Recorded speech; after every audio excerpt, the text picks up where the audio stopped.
Yahoo minasan, welcome back again with Mr. Gedi sini. Kalau kalian dengar suara Mr. G agak berbeda, itu karena lagi batuk, lagi serak lah. Oke, kali ini balik lagi ke review manga New Chapter One Punch Man. Well, berhubung udah bisa disimak di berbagai web kesayangan, kita langsung menuju ke pembahasannya, oke? Let's go! Chapter 190 mengambil judul Sim yang berarti skema. Cover judul kali ini diisi sama si MC sendiri, Saitama dengan tampilan gagah lengkap sama wajah siap tempur. Walau jadi pengisi cover judul ya, kehadiran Saitama di sini malah hampir gak ada sama sekali. Bener-bener emang MC rasa NPC yang satu ini, Udah kayak wakil pemimpin negeri Wonogiri. Kita langsung masuk story aja ya. Cerita dibuka dengan Chalampror yang tengah ngelas suatu bangunan yang nampaknya seperti laboratorium atau markasnya sendiri.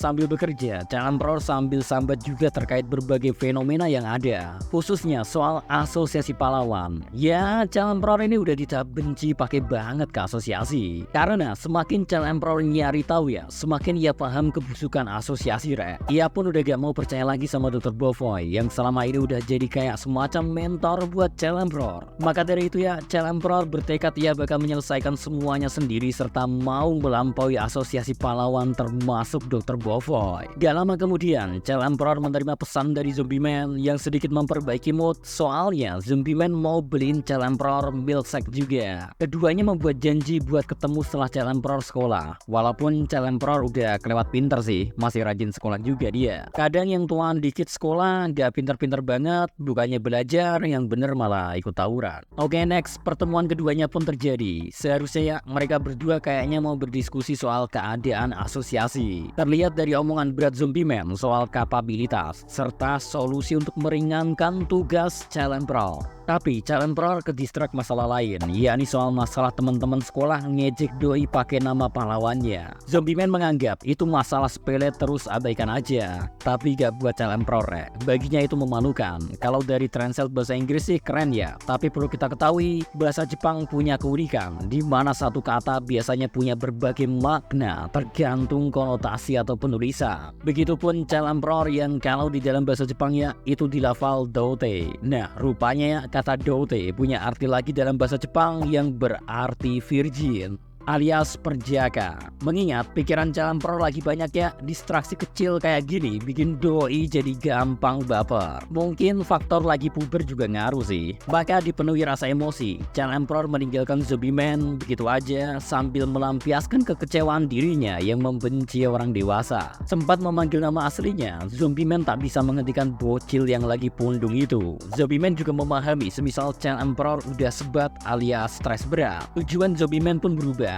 Kini ia terlihat mengirimkan pesan. Isi pesan Zombie Man adalah ia ingin menembus batasan. Yaps, batasan yang dimaksud ini berkaitan sama penembusan limiter, suatu cara yang disebut menjadi alasan Saitama bisa sekuat sekarang ini. Kemudian cerita berpindah ke sebuah toko takoyaki yang dijaga oleh babak nyamuk. Kalian nggak salah lihat sih, yang ada di sini memang Mosquito Girl, yang sama halnya dengan Genos dan Armored Gorilla udah tobat dan memilih jalan hidup sebagai penjual takoyaki. Beneran takoyaki kok, beneran ada guritanya. Konsumen kali ini dua orang anak yang heran kenapa pelayan takoyaki menggunakan kostum lalat. Kesal atas perkataan anak-anak itu ya, Mosquito Girl mengancam bakal menghisap kedua anak tersebut hidup-hidup.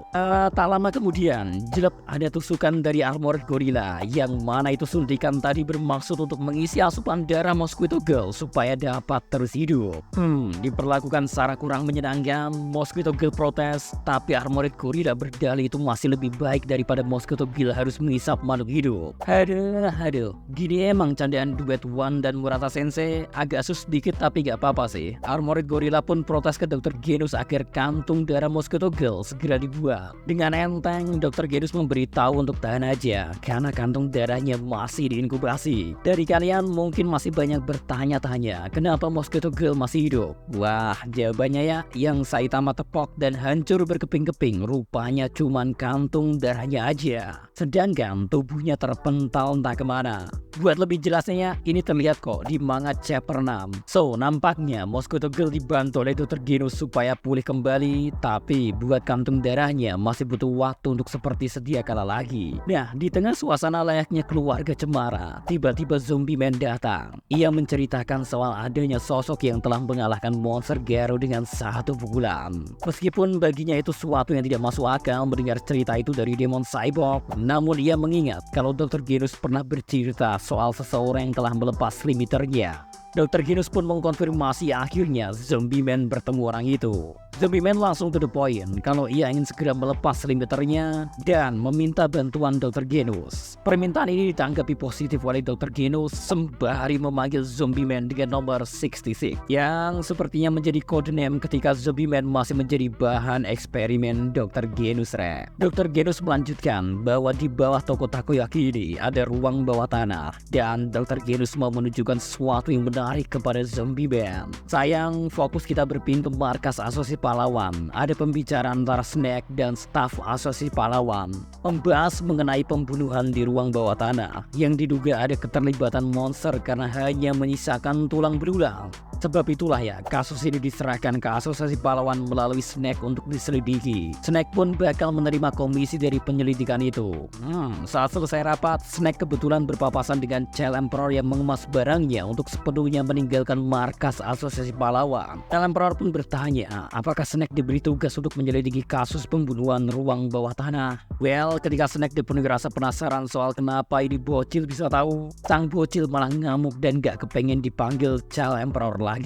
Bahkan kardus yang berisi barang-barangnya pun tulisan Child Emperor dicoret buat diganti pakai nama aslinya Isamu. Selain nama, Isamu juga merubah penampilannya dengan dalih pengen ganti suasana. Masa memberontak sih, mulai nakal menurut Snack. Akhirnya Child Emperor buka suara soal kenapa ia bisa tahu yang sebenarnya terjadi ya, kasus ini sudah lama selesai. Faktanya monster itu adalah monster yang akan dijual dalam transaksi ilegal. Namun mengamuk ketika proses distribusi, monster yang mengamuk itu pun udah dibasmi sejak lama, yakni 6 bulan yang lalu. Semua investigasi dilakuin secara rahasia demi menjaga nama baik asosiasi pahlawan. Intinya ya, Snack lagi-lagi diakal-akalin pakai kasus yang udah usang. Asosiasi pahlawan mengangkat kasus ini biar seolah-olah semua terjadi secara alami. Simpelnya pengalian isu lah. Gokil emang konflik asosiasi pahlawan ini. Banyak nipunya, termasuk bikin pengalian isu biar kasus besar yang sebenarnya ditutup-tutupi. Mirip kan sama kasus besar di Wano Kuni yang ketutup sama kasus gak penting. Ya mirip-mirip amat lah, sama seperti sapu yang gak jadi mati, ya kan? Snack pun kesal karena telah dipermainkan. Sedangkan Child Emperor bersiap pergi sambil jemput helikopter dari Neo Hero. Next, para petinggi di asosiasi pahlawan tengah mengadakan rapat menyusul pensiunnya Bang maupun cabutnya Child Emperor. Lama kemudian, Amaimas datang dengan wajah yang berbeda dan dikira habis operasi. Lalu Amaimas melanjutkan pembicaraan soal Child Emperor. Jadi nih, sebelum benar-benar cabut, Child Emperor udah coba ngasih berbagai opini, masalah internal sampai proposal penanganan monster level dragon ke atas para petinggi. Masih ada etikat baiknya ini anak, tapi petingginya gak peduli karena cuma ngurus perut sendiri. Gak di mana-mana petinggi emang rata-rata suka begitu. Lebih lanjut, Amaimas memutar video dari Neo Heroes yang memperkenalkan rekrutan terbaru mereka. Dan Child Emperor sekarang berganti nama dengan Wild Emperor. Yaps, Child Emperor jadi pahlawan kelas S pertama dari asosiasi yang secara timeline di manga pindah ke Neo Hero. Amaimas mengungkapkan pindahnya Child Emperor ini mempermudah Neo Heroes mencari rekrutan. Karena itulah Amaimas merencanakan satu program bernama Perfect Hero. Amaimas mau menjadikan Saitama, si botak berjubah, sebagai subjek proyek itu demi menjaga kredibilitas asosiasi. Tapi para petinggi ragu, soalnya kalau kata mereka ya, Saitama kurang menarik, beneran just the cover mereka Secara pencapaian pun bagi staf petinggi ini masih biasa aja. Amaimas tidak peduli dengan semua anggapan itu.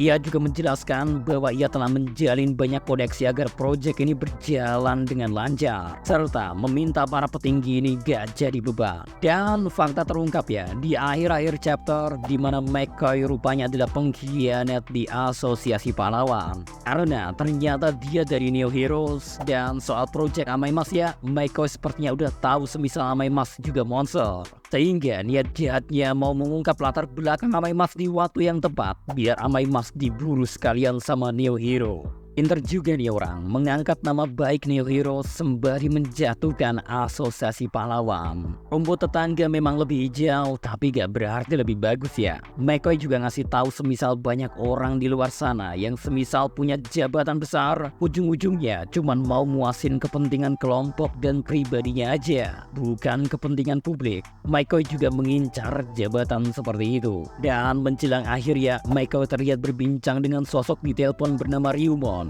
And dari obrolan keduanya terungkap bahwa Neo Heroes pun melakukan judi, bahkan bisa bertaruh pada monster. Wow, again and again, Neo Heroes sungguh gak lebih baik dari asosiasi pahlawan. Gila emang, konflik rezim sama oposisi ala-ala pahlawan ini.